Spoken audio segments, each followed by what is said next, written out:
Oh, hello there. Hi, I'm Reginald Wentworth, and thank you for watching A Southern Gentleman Reads Amazon Reviews.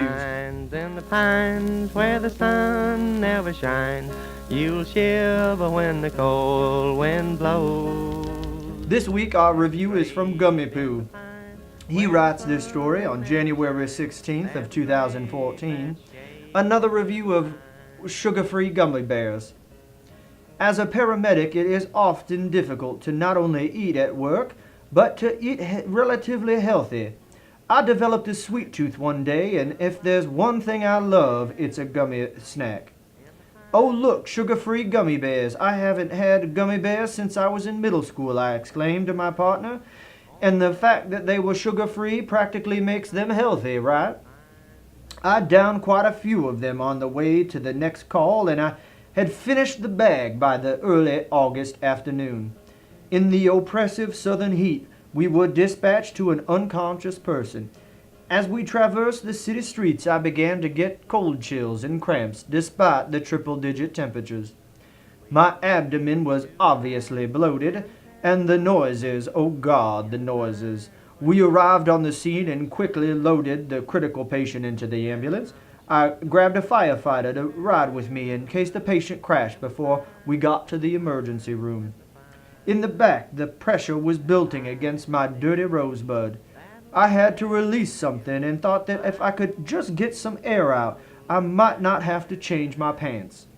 I leaned to the side, putting pressure on one cheek to try to sneak it out without being noticed. I was able to get it off without soiling myself. But the smell, oh my God. The fireman wrinkled his nose as I wiped the sweat from my face. Does she have a GI bleed, a necrotic bowel, he asked. As soon as we hit the ER doors, I was off like a Kenyan on methamphetamine for the bathroom. I tried to use a hallway bathroom, but it was occupied. My only other option was the bathroom right outside the nurse's station. I mean it, right outside the nurse's station. The door was a mere 5 feet from their desks. All those pretty young nurses. With no other option, I ran back, trying to keep my cheeks clenched. Little staccato bursts of sulfuric farts punctuated each yard as I raced for the finish line, hoping that I could keep my chocolate starfish clenched tight enough to stem the tide. I'd ripped the door open and somehow managed to drop my pants without undoing my belt. What erupted sounded like a steamroller driving through a bubble wrap factory. I knew it was audible from the nurse's station, and I had nearly knocked the pretty blonde out of her chair during my mad dash. As the sense of relief from the pressure washed over me, so did the smell. It smelled like someone took a bag of dirty diapers, filled it with rotting body parts, and let it sit in the sun for 2 weeks.